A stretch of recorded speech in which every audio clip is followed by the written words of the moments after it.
Chapter 2, Groom Posing. This chapter is all about posing demonstrations and guidance using our foundation posing framework. Now, why do we have a framework of posing? It's because rather than teaching you all to memorize poses, I'd rather teach you a system of posing where you can put them in any position, in any pose, identify what is working and what's not working. That way your posing is more fluid and you have an unlimited variety of poses as opposed to memorizing 5 things that work and having the same 5 poses in all your images. So we're gonna be covering the foundation posing framework as it applies to men. Now remember that what we're talking about is for the groom, but this applies to the groomsman, this applies to any guy that you're taking a picture of. It could be an engagement shoot, it could be whatever, it applies. I'm also gonna mention a few brief fashion type poses. There's certain poses where you break all the rules. You split the face, you do weird things with the hands, you do all these kind of things that you might do in fashion, like an editorial portrait of a celebrity. He might have his arms up and leaning against a wall and it's a swimsuit shot, whatever it is. Those types of shots, while the poses totally work, they don't necessarily make sense in context of photographing portraits for an engaged couple, for the groom, for the groomsmen and so forth, because it doesn't make sense why they'd be doing that unless they're literally at the beach with his arms up behind his head. So we're gonna stick to poses that are really more kind of, well, they're gonna work regardless of the situation. They're gonna work perfectly for weddings, they're gonna work for engagement, they're gonna work for everything. And along the way, I have a slide that I've prepped for you guys, which is guidance for him. These are the basic 10 points, and we're gonna be covering all these points throughout this chapter, and we're gonna reiterate throughout the entire course. So I don't wanna spend time right now, but this is your reference guide to, well, save this out to your phone. Save this to your phone, and then when you go into a shoot, reference it real quick. It'll give you a reminder of all the things we've talked about. You'll remember the video. And this is also the quick tips that we would give the groom. We're gonna spend hours analyzing poses, but you're not gonna do that with your clients. That would be weird. It would be awkward to spend 20 minutes in front of your male subject teaching him how to pose. But it's not weird spending 2 or 3 minutes saying, hey, these are a couple simple things that I want you to do. Don't worry about memorizing them. I'm gonna help you throughout the entire shoot, because what ends up happening is after a few minutes of practice and a couple reminders, through their entire engagement shoot, through an entire wedding day, the guy is gonna follow the rules because he's gonna remember them and they're simple to implement. So when you teach them, teach based off this simple 10-step guide and then help them throughout to basically internalize them. So that's it for now. Let's jump in the next video. We're actually gonna start with our posing demonstrations. We're gonna start standing. All right, so let's work our way from the bottom up. And if you guys have seen foundation posing, this is gonna be similar. We're gonna dive into a little bit more detail here because I wanna talk about body language components and what things mean. Because it's more important to understand why we do something than what to do. If you understand the why behind it, then you'll know what to do when things don't look the way that you want. You'll actually be able to identify where it doesn't look how you want. Starting from the bottom. Now let's first teach them how to stand incorrectly, basically. And you're a model, you've played football, you've done everything, so you're gonna have a very athletic stance naturally. I wanna take that away. So a lot of guys, they have a tendency to stand with their feet kind of in a little bit. So I want you to do that. Bring the feet in, there you go. And even to the point where a toe is kind of pointed inwards. Yeah. So this pose right here is actually, from a body language standpoint, is a sign of a lack of confidence. It's a small and not very strong base with the toe pointed inward. This is something that we often would do actually as children when we need to go to the bathroom. You know how like you kind of that makes sense. Do this? So it can mean a lack of confidence. It can also mean that you drink a lot of water. Yeah. Which we don't necessarily want that. Right. Okay? Take a look. When you guys do groomsmen portraits, in a lineup of 8 guys, I will almost always guarantee if you got 8 guys on the side of you, one of them is gonna be doing that. Okay, so just pay attention to it. What you want is a wide and open stance. If your groom asks you how wide, well, you say shoulder width apart, because if you go beyond shoulder width, so show them what wide would be. It starts to look like you're kind of like riding a horse. It's not necessarily an appealing stance for most things. Unless you need to shorten him down. If you're doing a close-up and you need to get him down in height to match the bride's height or something like that for a certain type of shot, you can do this stance because you're not shooting the legs. But if you're getting the legs, it doesn't look good. So go shoulder width apart. You're gonna go feet out. Perfect.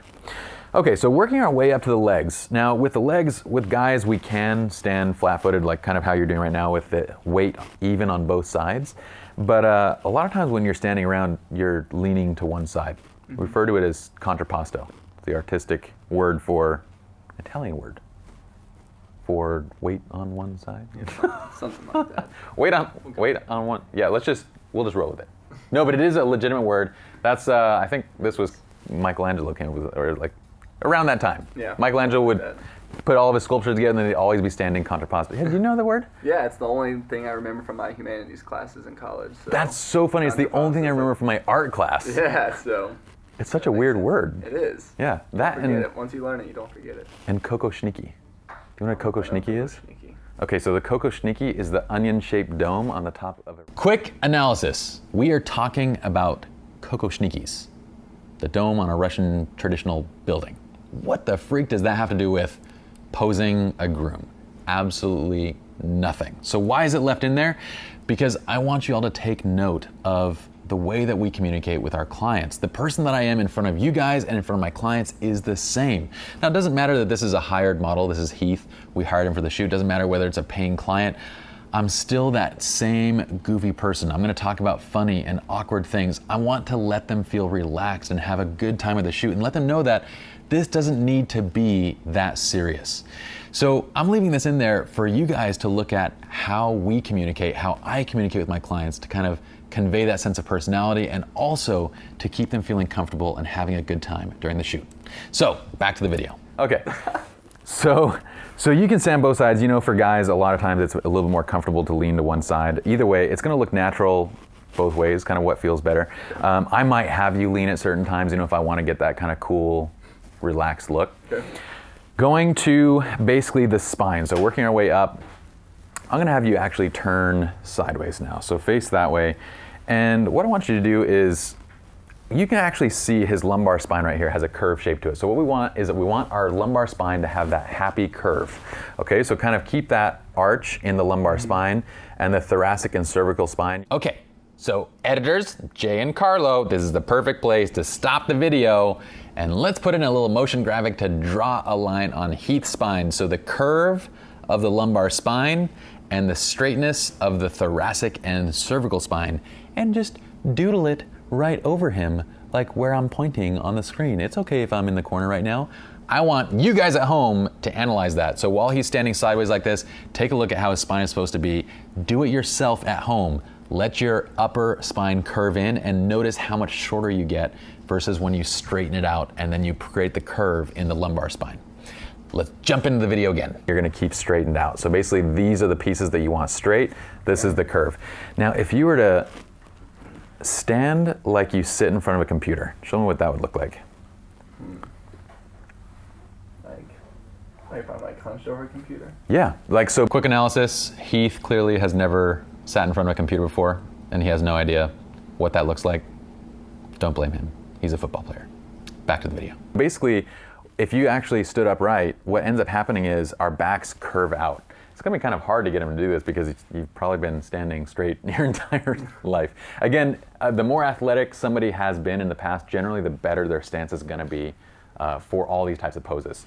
But this curve in the spine is very typical for people that are often sitting in front of the computers, accountants, programmers, everybody that is constantly sitting. When they stand, they're gonna have a natural curve. You wanna get them to correct that. So happy smile in the lumbar, straightened up thoracic and cervical spine. Okay, turn back and you can notice that when he does this, so do that again, come curve the back in a little bit. There you go. Look about the height difference. So stand up straight. Okay, so there was about an inch of height difference when he was down versus when he's up. So it's gonna make them taller in appearance. And then also, the next thing we're gonna do is if we work up from the spine out to the shoulders. So what we're gonna do from the shoulders is you're gonna kind of just let them hang back a little bit and relax them. Okay, so for us guys, the shoulders is kind of another big place of issue. A lot of guys in front of the computer are gonna be always having their hands on a keyboard, and what happens is our shoulders are basically hinging or pinching forward. We're closing off our chest, and that actually translates to when they're standing. So when they're standing up, instead of standing with their shoulders open, their shoulders are actually coming in almost the same way as if they're sitting in front of a computer. Now, the reason that we have them open is because this conveys, well, a lack of confidence because our chest is closed and not expanded. So what we're having people do is bringing the arms back, opening the shoulders. Now, this action in and of itself is a little bit awkward. Why? Because it looks like we're doing like some sort of we're holding free weights in each arm, like when you hinge them back like this. So I don't want them just to hinge back. I want them to hinge back and then relax. So all we do is we roll the shoulders back and then relax them. They can place them down in their pockets or anything like that. But the whole goal is that we open the chest. And in a moment, when I teach you guys the breath, that's going to complete that opened up chest. And what that does is it conveys a stronger sense of self-confidence versus the craned back and then the closed off and pinched shoulders that we're trying to correct for. Okay, so let's go back to the video. Okay, and then put them in your pockets. And then from here, what we're going to do is take a breath into the chest. So before a shot, we're going to take a breath in the chest because you're going to notice that it opens up his chest. So now with his shoulders hung, he takes a breath, and automatically the chest opens up. Okay, so for a guy, typically we want to show off masculinity. That's created by broad shoulders, big chest. So we want to kind of bring those things out. If you're shooting people that are, I often get this question, we're shooting a couple or a groom or a bride that is heavier set, these rules still apply. Okay, every one of these rules is still going to make him or her, well, not her, we're talking about him specifically, so don't make her do these same things because it'll be weird if she's standing like this, and that'll be awkward, right? That's not how we pose a girl. But for the guy, it's still gonna make him look better and more masculine in those kind of shots. So let's work our ways down to the hands and basically the arms. What do we do with our hands and arms? Well, the rule is simple. We either keep them at rest or we have a reason for what they're doing. So for example, me holding my hands out like this doesn't really make a lot of sense. But if I was to actually say, I could do literally anything. Like if I was talking and I was standing in front of a podium and I was to do this would actually make sense, right? Because it'd be like, oh, I'm talking while I'm using my hands to gesture. Right. But otherwise, if I'm just standing here, this doesn't make sense. Unless you say, stand over by the phone. And now this, that would once feel really awkward with a phone in my hand, actually, not upside down. This would actually be okay. So we get a sense of purpose from our hands, from different objects, from the bride, from all these different things around us. If our hands don't have a sense of purpose, we leave them at rest, which means that it could be at the side, it could be hanging in a pocket. You could have the hand into the pocket. So in action for a groom would be like, say, adjusting your watch. Perfect. So while this doesn't make sense necessarily, just a simple correction to bringing the hands to the watch makes sense. If you wanted a hand up like this might not make sense until you're actually adjusting the cufflink. And then you're like, hey, that actually makes sense now. Okay, so we can get these kind of shots. It wouldn't make sense for his hands to be up here on his chest unless he were adjusting his tie.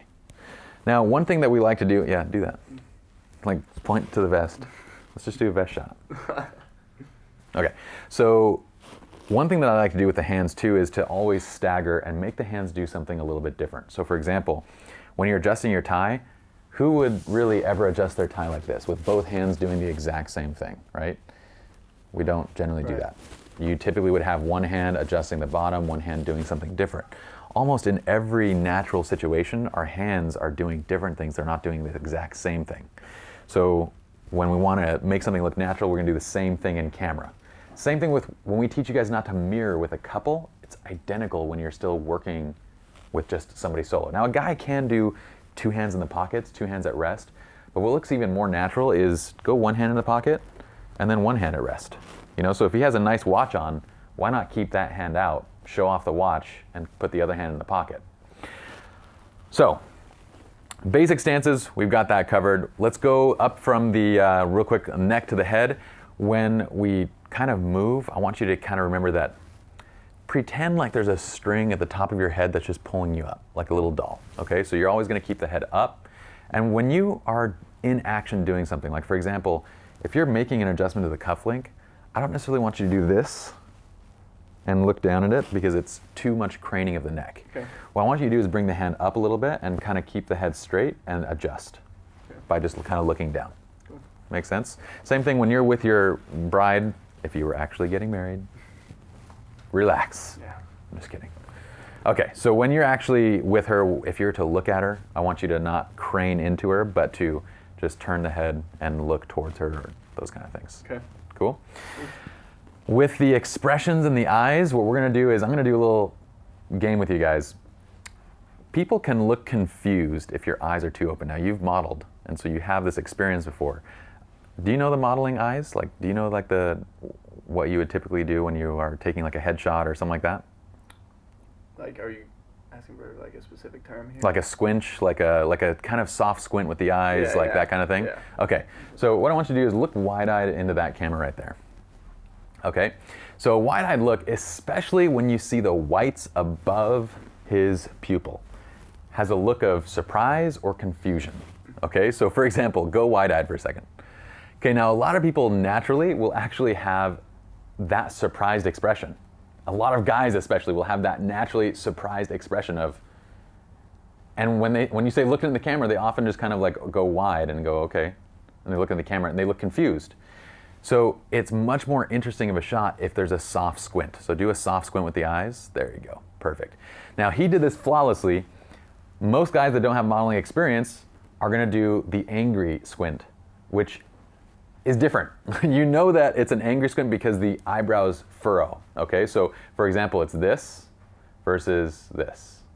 Okay, so the eyebrows should not be moving in. So do that again. Good one or the bad one? Do the bad one, do an angry, yeah, there you go. To become good at posing, to be an exceptional poser, it's important that you guys try these things at home, do it in front of a mirror and see what it's like. And so what I'd like to recommend right now is to step in front of a mirror and try to do the squinch. What you'll find, as I found out when I first tried it, was that when I did the squint thing, my eyebrows were moving a ton. So practice it a little bit and try and get it just right where you have that nice kind of contemplative squint to the eyes without actually making the forehead move. That way, you know exactly what you are looking for when your client's doing it. So again, with everything that we're teaching here, I'd highly recommend that you guys pause, try it on your own, figure out what it looks and feels like so that you become a better director. So an angry one, you can see his eyebrows going in, and that looks like you are angry, like you're actually looking down onto something, you're actually aggressive towards something. But a soft squint is just the eyes closing a little bit, the eyebrows stay in position, and this has a very contemplative, very much more interesting look to it. He's more confident, more knowing of what he's doing when he's doing that. So that's something that we'll make almost every single groom do. Now, one thing that, this works for both guys and girls, it's really funny. If you want just a natural kind of expression, you might close the lips when you look to the camera. If you want to create a slightly more interesting look, a more, for girls, sensual look, or for guys, kind of something that's a little bit more, I don't know what the word is. It's kind of like more bidding, like you're bidding someone to come. You actually would open the mouth a little bit, like let the mouth, like basically just breathe through your mouth. Yeah. Okay. So if you're looking at the camera and just breathe through the mouth, there you go. Okay. This has kind of that heartthrob kind of look to it. We get a very chiseled and masculine look, and we have them breathe through the mouth. And with a girl, you'd get a very sensual look with that.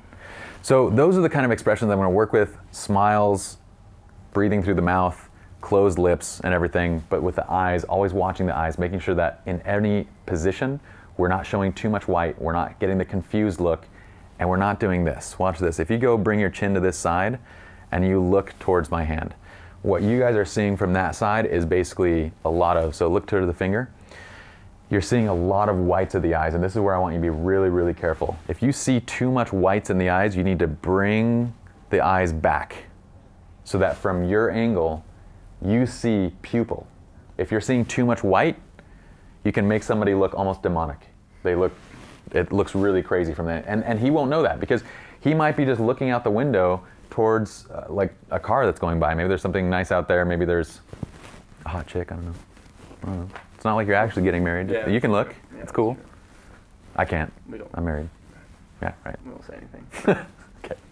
It is being recorded, so okay. I can't. I'm good. Honey, if you're watching this, I'm sorry. Last thing regarding the head and neck is this one small thing, and I generally don't like to say this because almost every time when you tell your groom, especially if they don't have modeling experience, to extend their neck, they're gonna crane their necks forward like a turtle. That's not what we want. What we wanna do is control the neck, and you can basically tell them just to lean forward a little bit with the head or lean forward a tiny bit. And you can even demonstrate, say, I don't want you to crane your neck forward. I just want you to lean forward a little bit. And what that does is it tightens the skin underneath the neck. So what we're looking to do is define his jawline even better. We're gonna do that with a couple different ways. The position of his face to the camera. So bringing his face from side to side creates a shadow and a defining line underneath the jaw. Also the height. So if we go up and down, perfect. Then we can control that as well. Okay, so we're gonna look in those two directions, and then that extend is just gonna help to kind of, again, if you have a heavier set person, it's going to minimize double chin and so forth. Lastly, there was one thing I wanted to mention in terms of everything that we're doing here is basically body language. What we're trying to do is create a stronger presence for our masculine man. There's certain things that we do that are totally fine to do, but you need to understand what they can potentially mean, okay? So one of the things that guys often do is they put the hands in the pockets with the thumbs out, pointing in towards the crotch. This is a power stance, basically. So a lot of guys, especially like if you go anywhere west, Utah, you go Texas, you go all these different places where there actually like is farmer folk and those kind of people, which that's where I grew up. You'll see guys that ride horses often doing this with their hands, okay? Or they'll do this, loop the thumbs in, hands out. This is like the cowboy stance, basically. Now, what this does is it creates a very strong and masculine presence because it's pointing down to what makes us different as men, right? So it's pointing to our crotches. This is stronger because your fingers are basically pointers. So this is 8 pointers going down to the crown jewels, which again, if a guy naturally doing, like if I'm photographing a cowboy and he's getting married and he's doing that, I'm not gonna change it. That's him, that's the way that he stands. But we need to understand that it has that effect. The thumbs in or the thumbs out and facing in, I don't really mind too much, but if you want a softer presence, you can leave the thumbs in and the hands pointing straight down or just kind of relaxed against the side. You can bring a hand in and a hand out. You can bring a hand in with a thumb out. You can bring, any one of these combinations is totally fine, but just remember always that your extremities, these fingers are pointers. So make sure they're pointing to where you want the focus to actually be going. For example, if I want to accentuate my eyes,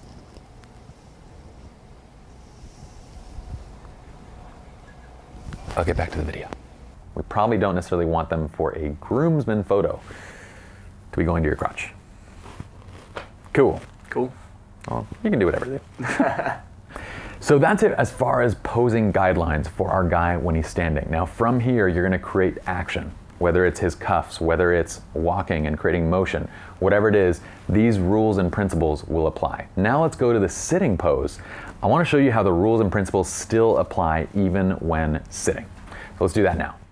So now that we're sitting, I want you guys to think that the same rules are going to apply basically when sitting. So working again from the feet up, we want the feet in a wider stance. Now when sitting, we can have a little bit of a wider stance than you would when standing. So this is totally fine. But what I am going to do is, even when standing or when sitting, we can have the feet staggered a little bit. So rather than having the feet at both the same kind of spot, one foot can go out a little bit forward in front of the other. There you go.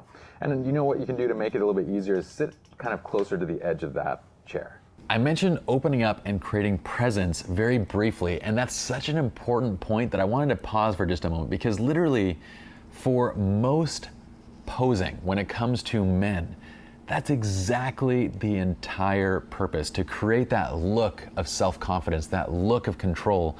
We are having them open up. We are creating presence with their pose, and that doesn't matter whether they're sitting or whether they're standing. That's the entire reason we're having them open their chest, take a breath, take a nice stance. Don't bring the feet too close together. Don't narrow down, open. Command your space, and that's what we're trying to create with each of these poses. I want you guys to think of all of these things as you're posing, because these types of things, they make a huge difference in body language and what we're trying to say. So go back to that stronger stance again. There you go. Okay, so opening up and taking up more presence. Great, so moving up to the hips and the spine. So look at this. This is a comfortable pose to be in when sitting. You can see the round of his back. You can probably see it from that camera right there. Hello, editors. Pause the video. Okay, look at this. So pause the video and draw that curve along Heath's spine as it is currently very, very much in the shape of a C. So it's a very strong curve. I want to reiterate one thing though when it comes to these sitting poses, that we're trying to straighten the back from the point of view of the camera. And this means oftentimes if you're shooting from his front side, so for example, if you're shooting from where the camera is right now and you make somebody sit straight up, like to keep their back completely straight, it's gonna look like they have a stick up their butt. So we don't necessarily need to make sure that the back is literally straight when they're sitting. What we need to make sure that is that it looks straight from our angle. So for example, I don't want it to look like this. This is not gonna look straight from your angle. But if I were to sit like this, I still have a soft curve to my back, but it's minimized. And from the angle of the camera, it looks like I'm sitting straight up. So just keep in mind that when it comes to the back during a sitting pose, that it's about what we can see, not what we can't see. If we were taking a shot from this side angle, of course, we'd want to kind of fix and watch the back curve a little bit to make sure it looks natural. But I wanted to reiterate that point. See this round right here? So, see this round? It's not really a noun. You just made it one though, so I kind of want. See this round?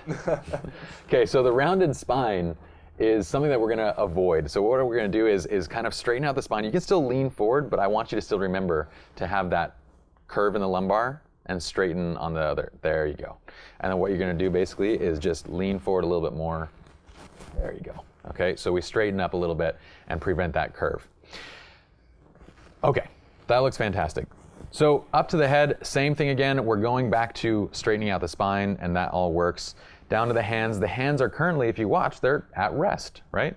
So it would be totally fine if you were to adjust the watch in this kind of a position. It'd be totally fine if you were to do something like, you know, with the tie. Although typically from a standing position is when we're gonna be adjusting the tie, so we'd probably do that.